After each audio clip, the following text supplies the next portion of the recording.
शंकर जी को जल कहाँ बैठ के चढ़ाते हैं? बोलो बोलो, जल के बोलो जरा। वैसे तो जो शिवलिंग होता है उस शिवलिंग के आसपास कहीं पर भी बैठ जाओ जहां से जल बहता है, बस उस स्थान को छोड़कर।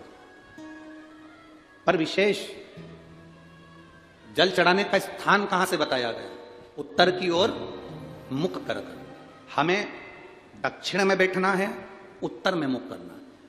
उत्तर की ओर भगवान शंकर की जलाधारी, जलाधारी से मतलब है जो शिव जी का चढ़ा हुआ पानी जो बहता है वो उत्तर की ओर जाता है।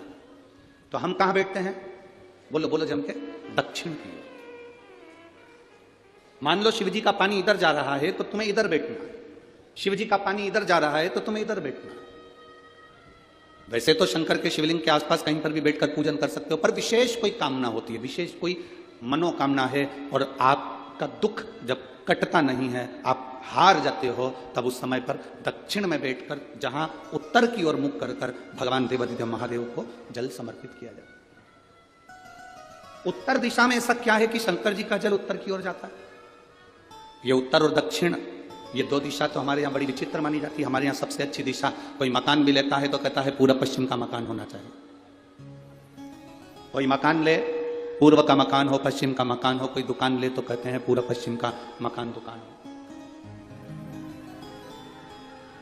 पर मेरा वो घरदानी तो उत्तर दक्षिण का आनंद लेता, उत्तर दक्षिण।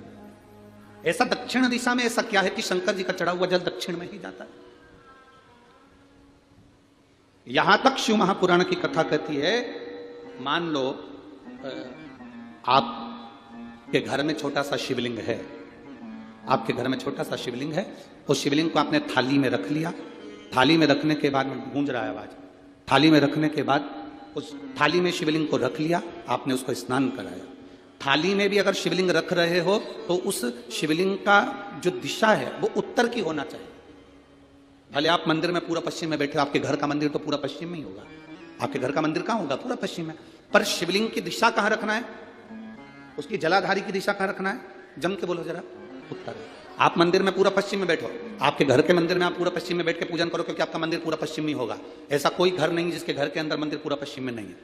आप पूरा पश्चिम में बैठो, पर शिवलिंग को थाली में भी रखो तो उसकी जलाधारी उत्तर की होना चाहिए।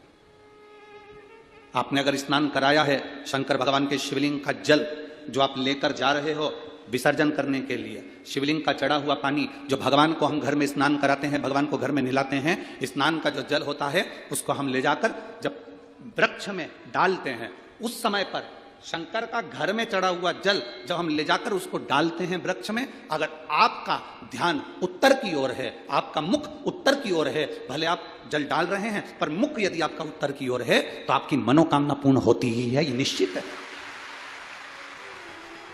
शिव जी का चढ़ा हुआ जल भले हमने अपने घर में स्नान कराया, भले हमने अपने घर में नहलाया, शिवलिंग को अपने घर में स्नान कराया, पर उसका जो जल नहलाने के बाद सब भगवान जब नहा लिए, अपने शिव जी को नहला लिया, वो जल रखा है, पूजन अर्चना सब हो गई, बाद में आप पूजन पे से उठे, उस जल को लेकर गए, आपने जो विसर्जन किया उस जल को आपने पेड़ पौधे में डाला, वो जल उत्तर, भले आपका वृक्ष कहीं पर भी हो पर आपका मुख उत्तर का है और आप उस जल को, शंकर के चढ़े हुए जल को आप पेड़ पौधे में डाल रहे हैं, मतलब आपकी राहें खुल जाएगी और मंजिल तक आप पहुंचोगे जरूर। ये